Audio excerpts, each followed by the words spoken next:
Assalamualaikum warahmatullahi wabarakatuh. Eh, Berjumpa dengan saya, guru mata pelajaran pemrograman web dan perangkat bergerak untuk tingkat 11. Perkenalkan, nama saya Oya Suryana, gelarnya MCom. Untuk 1 tahun ke depan kita akan belajar tentang bagaimana membuat aplikasi berbasis web menggunakan beberapa bahasa pemrograman dan bahasa scripting. Namun sebelum dimulai akan saya sampaikan bahwa selama 1 tahun kita belajar pemrograman mobile dan web, terdapat 23 kompetensi dasar, di mana salah satunya saling keterkaitan. Jadi ketika Anda tidak memahami kompetensi dasar sebelumnya, maka di kompetensi saya berikutnya Anda akan mengalami kesulitan. Untuk itu mohon untuk mengikuti semua kompetensi dasar dengan baik. Nah, pada pertemuan pertama, untuk kompetensi dasar pertama, kita akan beranjak dari pengetahuan umum secara global tentang konsep teknologi web itu sendiri. Karena ketika kita akan membangun aplikasi berbasis web, maka mau tidak mau kita harus tahu konsep daripada teknologinya tersebut. Kita mulai dengan istilah sederhana, istilah yang sering terkait di dalam teknologi web atau aplikasi web. Yang pertama adalah istilah tentang www. Apa itu www? Nah, mungkin dari sebagian Anda sudah mengenal apa itu www. Nah, www sendiri merupakan kepanjangan dari World Wide Web, yaitu merupakan sebuah kumpulan web server di seluruh dunia. Jadi ada beberapa web server di dunia itu yang saling terhubung. Nah, di mana setiap web server itu menyimpan dokumen multimedia yang berisi berbagai informasi yang saling terkait. Artinya ketika ada sebuah web server di Amerika yang menyimpan dokumen, itu bisa dibuka di web server yang ada di Indonesia, dengan catatan di web server Indonesia itu tersimpan suatu link yang terkait dengan dokumen yang ada di web server Amerika. Nah, link inilah yang disebut dengan hyperlink, artinya tautan atau kaitan antar dokumen di antar web server. Nah, informasinya apa saja di dalam web server yang dapat disimpan oleh web server? Informasinya dari mulai yang sederhana, yaitu tulisan, yang berikutnya gambar, yang sudah mulai kompleks ada suara, dan juga ada video. www sendiri ditemukan oleh Timothy John Berners-Lee, atau lebih dikenal dengan Tim Berners-Lee, ya, pada tahun 1984 dengan menciptakan browser pertama bernama World Wide Web. Nah, sekarang Anda sering berinteraksi dengan browser yang Anda gunakan di laptop atau di Android Anda. Saya kira Anda sudah paham apa itu browser. Silakan Anda identifikasi browser apa saja yang sering Anda pakai di dalam laptop Anda. Oke, sebut saja di sini, kita anggap saja satu Mozilla Firefox atau Google Chrome. Itu adalah salah satu browser yang ada sekarang. Atau Opera, atau bahkan di Apple, kalau Anda yang pengguna Apple, itu ada di macOS ada namanya browser bawaan namanya Safari. Atau di Microsoft Windows itu dulu ketika dari Windows 9, Windows 31 sampai ke Windows 8 itu masih menggunakan Internet Explorer sebagai browsernya. Nah, sekarang sudah keluar pembaharuan dari browser yang baru di Microsoft, yaitu Microsoft Edge. Nah, browser yang pertama itu yang diciptakan oleh si Tim Berners-Lee itu namanya World Wide Web. Nah, yang berguna untuk membuka dokumen-dokumen dalam web server. Nah, si browser ini itu berpasangan.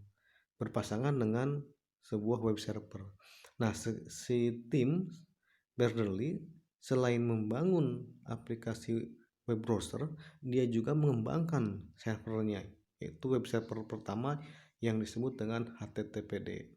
Nah, untuk tahun 2020 sekarang itu ada banyak jenis daripada web server sendiri. Nanti kita bahas di bagian tentang web server. Nah, itulah istilah WWW. Jadi Anda sudah sering mengenal istilah WWW, apa maksudnya, bagaimana sejarah terbentuknya, dan isinya apa. Jadi Anda sudah bisa mengidentifikasi apa itu WWW. Nah, sekarang bagaimana kalau saya bandingkan dengan internet? What is internet? Apa bedanya antara WWW dan internet? Nah, internet dan WWW itu tidak sama. Itu sesuatu hal yang berbeda sama sekali. Jadi kalau dari sisi penemuannya, internet itu ditemukan lebih awal dibanding ditemukannya WWW. Internet itu ditemukan tahun 1969, sudah lebih 20 tahun lebih lama daripada WWW ya. Sedangkan WWW ditemukan tahun 1984. Nah, berbeda dengan WWW, kalau internet itu merupakan sistem jaringan komputer yang saling terhubung secara global menggunakan paket TCP/IP. Nah, ini kalau internet berarti merupakan jaringan, sistem jaringan. Kalau WWW adalah kumpulan web server. Nah, jadi analoginya adalah kalau menyebutkan sistem jaringan, analogi supaya mudahnya adalah ketika Anda masuk ke dalam sebuah lab, taruhlah Anda ketika akan belajar komputer masuk ke dalam lab. Di dalam lab tersebut terdapat 40 buah komputer. Ingat, 40 buah komputer. Setiap komputer itu saling berhubungan dengan menggunakan kabel jaringan. Nah, jadi ketika ada di komputer si A di komputer 1, si B di komputer ke-40, itu bisa saling berkirim data menggunakan jaringan. Atau si guru bisa menyimpan file di komputer gurunya, dan si siswa di komputer siswanya bisa ngambil data di komputer guru. Nah, ini semua komputer dalam satu lab itu saling berhubungan. Itulah miniatur daripada internet. Makanya disebut, karena dia miniatur, dia hanya bersifat internal, maka diklasifikasikan sebagai intranet. Nah, jadi internet itu sebetulnya adalah teknologi internet secara mini. Nah, sekarang kita bayangkan, jika ke-8 lab yang kita miliki di SMK 2 itu saling terhubung dengan lab-lab lain di sekolah yang lain di dalam satu lingkup kota Kabupaten Kuningan, maka seluruh komputer seluruh komputer yang ada di lab sudah bisa terhubung dengan di lab SMK 1, di lab SMK 2, di lab SMK 3, semua saling terhubung. Artinya siswa bisa ngambil data di mana saja.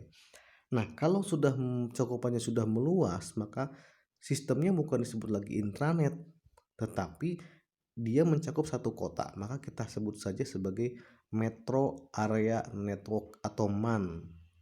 Nah, lebih luas lagi daripada MAN adalah mungkin beberapa komputer dalam satu kabupaten itu saling terhubung dengan kabupaten yang lain. Misalnya Kabupaten Kuningan, seluruh komputer yang ada di Kabupaten Kuningan bisa berhubungan dengan komputer yang di Jakarta, Bandung, dan seterusnya. Nah, itu dalam satu wilayah negara yang disebut dengan wide area network. Jadi levelnya dari local area network naik sedikit, agak membesar cakupannya menjadi metro area network, naik lagi ke atas agak membesar lagi cakupannya jadi wide area network. Nah, apa yang disebut dengan internet adalah ketika seluruh jaringan komputer satu dunia terhubung. Jadi seluruh komputer yang di dalam seluruh komputer yang di dunia itu terhubung satu sama lain, sehingga tidak ada batas antara apakah komputernya di negara mana. Yang penting ketika dia saling terhubung, maka komputernya akan saling mengambil data, saling bisa berkirim data. Nah, itulah internet, disebut jaringan global, disebut dengan jaringan global. Yang menghubungkannya adalah teknologinya, yaitu TCP/IP. Jadi beda, kalau internet adalah sistem jaringannya, kalau WWW adalah kumpulan daripada web server. Jadi kalau kita bikin hierarkinya, runutnya, bahwa ceritanya adalah WWW itu berjalan di atas internet. Jadi kalau diibaratkan sebuah kendaraan dan sebuah jalan, maka WWW adalah kendaraannya, dan internet adalah jalannya, aspalnya atau jalannya. Nah, itu bisa Anda bisa bayangkan mana yang lebih luas cakupannya. Next, berikutnya, internet merupakan jaringan komputer yang dibentuk oleh Departemen Pertahanan Amerika Serikat atau DARPA. Jadi beda ya, ketika WWW ditemukan, itu diketemukan untuk saling berbagi informasi antar akademisi, antar profesor, antar mahasiswanya, itu untuk saling berbagi komunikasi menggunakan berbagi dokumen menggunakan teknologi WWW. Maka si tim ini sebetulnya orang akademisi. Beda dengan internet. Internet itu ditemukan bukan oleh akademisi tapi oleh ilmuwan-ilmuwan di militer di Amerika pada saat Perang Dunia kedua atau bahkan pertama atau kedua lah, mungkin tahun 69 sekitar perang 69 itu sekitar selesainya Perang Dunia Kedua. Nah, jadi tujuan utamanya internet sebetulnya adalah untuk keperluan militer, cuman karena semakin berkembang ada ditemukannya teknologi WWW, maka makin sempurnalah internet seperti yang sekarang Anda kenal. Next, di sini berikutnya adalah ada website, ada WWW, ada internet, ada website. Nah, apalagi nih? Nah, website adalah kumpulan dokumen yang menampilkan informasi. Jadi ada dokumen, ingatlah Anda punya satu berkas kertas dikumpulkan dalam sebuah map, itulah kumpulan dokumen. Kalau analoginya secara manual, inilah kumpulan dokumen itu bukan disimpan di dalam map, tetapi disimpan di dalam sebuah komputer PC yang terinstall web server. Jadi kita punya punya file Word, punya file Excel, punya file HTML, punya musik, video dan lainnya tersimpan dalam sebuah komputer, dan si komputer itu berperan sebagai web server. Nah, itulah website. Nah, di dalam dokumen-dokumen tersebut bisa saling terhubung. Artinya ketika saya punya komputer A, hanya punya komputer A, dan di belahan dunia lain ada komputer B, saya bisa mengambil dokumen di komputer A, di dokumen B, dan yang pemilik komputer B bisa mengambil dokumen yang ada di komputer saya di komputer A di Indonesia. Nah, itulah sudah tidak ada jarak, batas, dan ruang dan waktu. Jadi dimanapun kita bisa saling bertukar informasi, baik itu gambar, suara, maupun video. Website sendiri itu bisa diklasifikasikan menjadi dua. Ada yang sifatnya statis, ada juga yang sifatnya dinamis. Kalau yang statis berarti websitenya itu tidak berubah isinya, itu saja. Beda dengan yang dinamis. Kalau yang dinamis, nih si informasinya berubah-berubah. Nah, sekarang saya tanya, menurut Anda informasi website jenis apa nih yang informasinya berubah? Setiap waktu berubah. Hari ini isinya A, besok berubah isinya di B, atau bahkan setiap detik, bahkan per menit, per detik itu semuanya berubah. Kira-kira informasi apa nih? Oke, betul. Informasi berita. Nah, itu website berita itulah kode yang kita golongkan sebagai website dinamis. Contohnya website detik.com, kompas.com, tribun news atau Tribun Jabar, pikiranrakyat.com, portal islam.id. Itu setiap menit isi halaman depannya itu akan selalu berubah tergantung apakah ada informasi baru atau tidak. Nah, itu dinamis websitenya, tidak monoton. Berbeda dengan website statis. Kalau website statis, semenjak dia dibangun dalam kurun waktu yang sangat lama, halamannya itu saja tidak pernah berubah.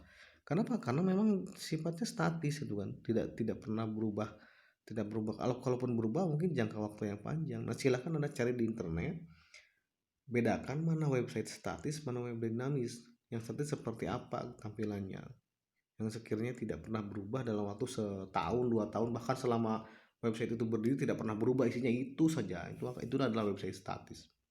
Nah, jadi Anda sudah mengenal apa itu WWW. WWW adalah kumpulan web server, sedangkan internet adalah sistem jaringan global, sistem jaring yang menghubungkan antar semua web server.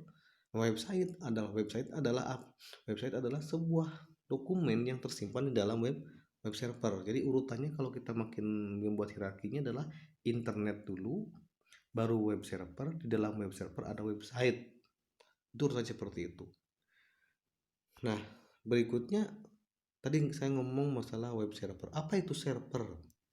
Nah, server pada dasarnya adalah sebuah perangkat komputer biasa, sebetulnya perangkat komputer CPU, tetapi dia memiliki spesifikasi yang tinggi. Misalnya RAM-nya yang kita gunakan, yang Anda pakai berapa? Paling 4 GB atau 8 GB. Nah, ini untuk server bisa sampai berpuluh-puluh giga, bisa sampai sampai 32 GB, sampai 64 GB, bahkan sampai 128 GB.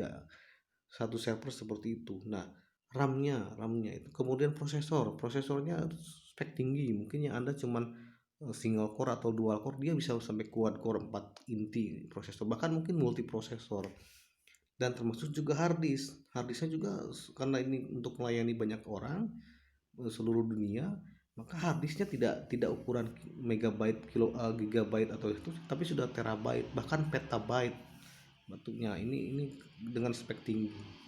Nah, berikutnya, jadi sebetulnya server itu adalah komputer biasa, cuman dia diinstal sebuah aplikasi untuk layanan tertentu. Jadi kalau sebetulnya laptop Anda juga, Anda punya laptop, ketika diinstal aplikasi untuk server, maka laptop Anda berubah jadi server, cuman dengan spesifikasi yang rendah dan tidak bisa digunakan untuk melayani banyak orang satu dunia, ya paling beberapa orang lah gitu lah.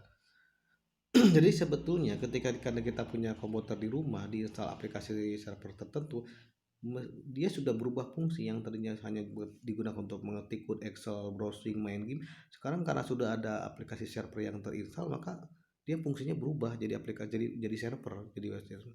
Nah, server itu tergantung layanannya. Kalau dia digunakan untuk melayani website, maka dia berarti harus menginstal web server.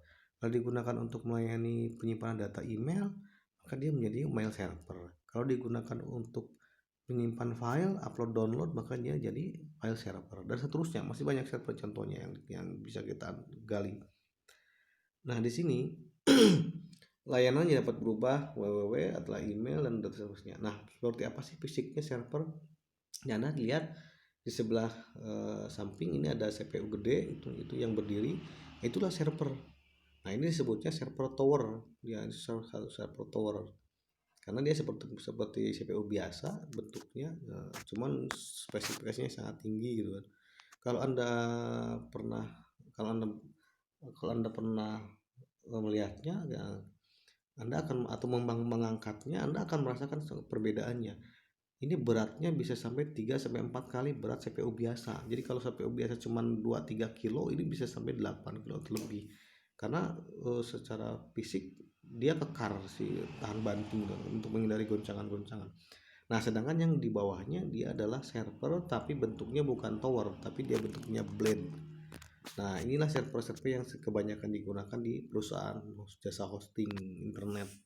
Karena dia dengan satu rak seperti ini, dia bisa menghemat harddisk dan bisa menyimpan beberapa harddisk sekaligus, 4 atau bahkan 8 harddisk sekaligus. Nah, inilah server. Jadi server itu sebetulnya adalah komputer biasa, komputer yang terinstal aplikasi server yang digunakan untuk memberikan layanan tertentu. Layanannya apa saja? Ya, layanan www berarti website, email, database, dan lain-lain. Next, di sini bagaimana cara kerja World Wide Web. Jadi Anda ada keterkaitan antara www, internet, website, dan server. Jadi kalau kita runut dari ke penggunaan, maka yang pertama ada dulu adalah internet. Internet kemudian ditemukan web server. Web server sendiri nanti akan menjalankan website. Di dalamnya ada satu web server, bisa terdiri dari banyak website, atau bahkan satu web server satu website. Nah, berikutnya bagaimana cara bekerjanya www. Nah, seperti ini kita lihat. Nah, di sini Anda lihat ada seorang wanita, atau taruh Anda di depan komputer akan menjalankan sebuah komputer. Di dalam komputer dia menjalankan browser, mungkin Mozilla, mungkin Chrome, atau yang lainnya, dan dia akan membuka sebuah halaman berita misalnya, atau mencari informasi. Misalnya dia mencari informasi membuka halaman detik.com, dia mengetik detik.com, membuka browser, mengetik detik.com, kemudian menekan enter, maka informasi melalui internet, dia mengirim permintaan data ke internet melalui internet. Nah, melalui internet ini dia akan mencari data ke web server detik.com di sini. Nah, Ketika web server detik.com ditemukan, maka tugas web server detik.com adalah mencari dokumen yang diinginkan. Nah, di sini dia mencari dokumen. Misalnya si wanita ini mencari dokumen tentang kapan virus COVID ini mulai menyebar di dunia. Maka dia mencari informasinya ke server ke detik.com. Di server detik.com dia membuka file-file yang ada di dalam server. Nah, ketika ditemukan, maka file ini akan dikirim balik ke si perempuan tadi melalui internet. Maka di sini terjadi ada dua arah tanda panah. Dari perempuan ke web server disebut request. Dari web server ke perempuan ini adalah disebut respon. Jadi artinya cara kerja World Wide Web sebetulnya berdasarkan konsep request and response. Si kita sebagai pengguna meminta request, si web server ketika data yang ditemukan datanya menemukan data yang diminta oleh si klien, maka datanya dikirim ke si klien atau pengguna atau si yang membuka browser. Itu sebutnya respon. Jadi secara sederhana cara kerja WW adalah berdasarkan request and respon, namun sebetulnya kerjanya lebih kompleks daripada itu. Nah, ada kalanya ini adalah cerita cara kerja WWW yang membuka website statis. Nah, ada kalanya websitenya dinamis, maka dia harus melibatkan server yang lain, misalnya mencari data nasabah, data karyawan, maka data nasabah atau data karyawan itu tidak tersimpan di dalam satu server web server, tapi dia disimpan di server yang lain. Ada namanya aplikasi server. Misalnya server database. Jadi sebelah kiri adalah web server, sebelah kanan adalah misalnya database server. Maka dia mencari file di database server. Selain mencari file website, dia juga mencari file database di dalam aplikasi database server. Ketika ditemukan, maka si aplikasi server database ini mengirim ke web server, meminta bantuan web server untuk mengirimkan kembali informasi yang diperolehnya ke si pengguna. Nah, inilah konsep cara kerja World Wide Web. Cara kerjanya yaitu dengan cukup menggunakan request and response. Baik ditemukan datanya atau tidak, tetap web server akan memberikan respon. Kalau ditemukan berarti responnya berhasil, gambar di browser tampil, informasi di browser tampil. Kalau tidak ditemukan atau bahkan gagal, maka browser akan memberikan pesan error bahwa informasi yang dicari tidak ada. Nah, inilah cara kerja sederhana. Sebenarnya lebih kompleks dari apa yang kita bayangkan di sini. Silakan secara kompleksnya boleh Anda cari di YouTube bagaimana cara kerja World Wide Web.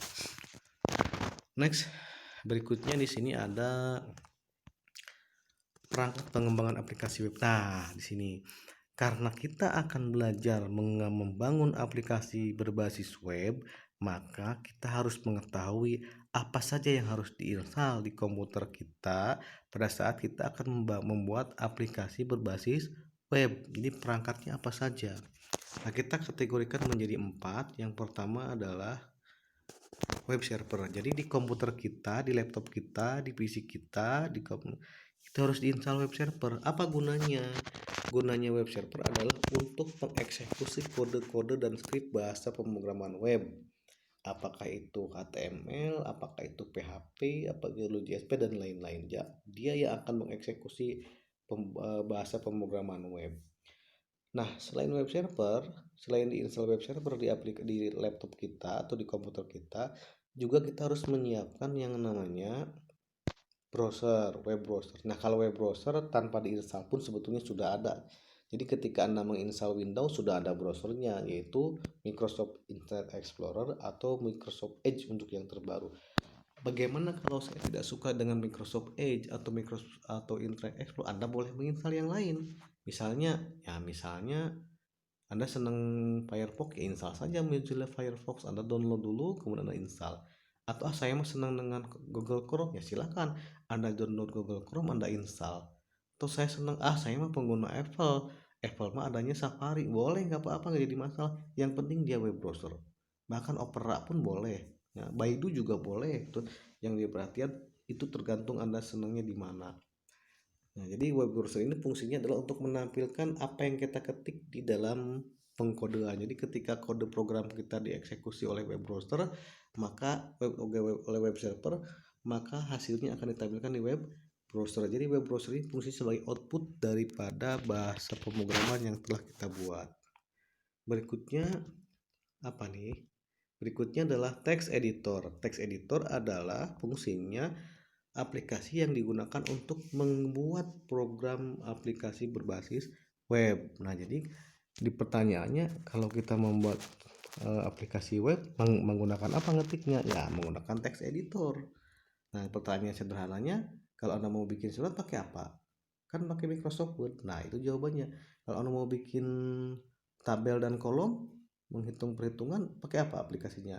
Pakai spreadsheet, yaitu Microsoft Excel. Kalau membuat presentasi, ya berarti Anda harus pakai PowerPoint. Nah, ini pertanyaan saya adalah, bagaimana kalau kita mau membuat bahasa pemrograman web? Ngetiknya pakai apa? Ya, bukan menggunakan Microsoft Word, bukan menggunakan Excel, apalagi PowerPoint, tapi kita butuh yang namanya text editor. Nah, text editor tuh banyak, nanti kita bahas. Nah, selain 3 komponen ini, satu lagi yang harus kita siapkan adalah nih, database server, karena kita akan belajar tidak hanya membuat aplikasi web yang statis, tetapi kita akan belajar membuat aplikasi web yang dinamis, di mana datanya tersimpan dalam database server. Ya, jadi database server ini fungsinya adalah untuk menyimpan dan mengelola database sehingga webnya bersifat dinamis. Jadi ingat apa yang harus disiapkan. Nah, mulai sekarang siapkan, cek di komputer Anda apakah sudah ada web servernya, apakah sudah ada web browsernya, apakah sudah text editornya, apakah sudah database servernya. Nah, berarti kalau semuanya sudah ada di dalam komputer Anda, maka Anda sudah siap bagaimana kita akan belajar membuat aplikasi berbasis web. Oke, kita step by step instalasinya. Nah, sekarang next di sini kita bahas web server. Web server ada banyak. Web server itu artinya dia akan menjalankan file-file web, ya, supaya dia bisa dibaca oleh browser, supaya bisa ditampilkan di browser. Nah, ada banyak web server. Di sini ada Apache, ada Nginx, HTTPD, ada Tomcat, Glassfish, dan Microsoft IIS. Ya, jadi kalau yang Apache itu digunakan dan Nginx digunakan untuk menjalankan bahasa pemrograman PHP, termasuk client HTTPD. Kalau Tomcat dan Glassfish digunakan untuk menjalankan aplikasi pemrograman berbasis web, tetapi menggunakan bahasa pemrograman Java. Kalau Microsoft IIS itu menggunakan bahasa pemrogramannya adalah ASP atau .NET. Tadi Anda mau belajar yang mana ya? Karena kita akan menggunakan PHP, maka kita ambil saja web servernya adalah Apache. Jadi di dalam laptop kita harus terinstall web server Apache. Jadi web server itu mirip dengan jenis web server itu jenisnya. Kalau contohnya ya ini Apache. Jadi ketika Anda membeli mie instan, nah mie instan itu ada contohnya, Indomie, Sarimi, mie sedap itu instan. Pasta gigi, nah pasta gigi itu ada odol, ada Pepsodent, ada Ciptaden, Siwak, dan lain-lain. Nah, web server itu ibarat pengelompokannya, jenisnya. Next, berikutnya web browser. Tadi kita bahas web browser. Apa saja web browser? Saya kira Anda sudah terbiasa ya. Ini ada banyak web browser, ada Google Chrome, ada Mozilla Firefox, ada Microsoft Edge, ada Opera, ada Safari. Nah, silakan cari contoh lainnya. Anda senang yang mana? Tak ada larangan menggunakan salah satu. Ya, silakan Anda senangnya yang mana. Kalau saya secara pribadi saya senang menggunakan Firefox atau Google Chrome. Next, berikutnya editor. Nah, inilah aplikasi yang digunakan untuk mengetik program berbasis web. Apa saja contohnya? Contohnya adalah Notepad++, ada Visual Studio Editor, ada Atom.io, ada Genie, ada Sublime Text, ada lain contoh. Yang mana yang ringan? Kita gunakan yang ringan saja. Kita gunakan Notepad++ saja. Nanti kita gunakan Notepad++. Next, di sini ada database server. Apa saja yang masuk database server? Contohnya ini.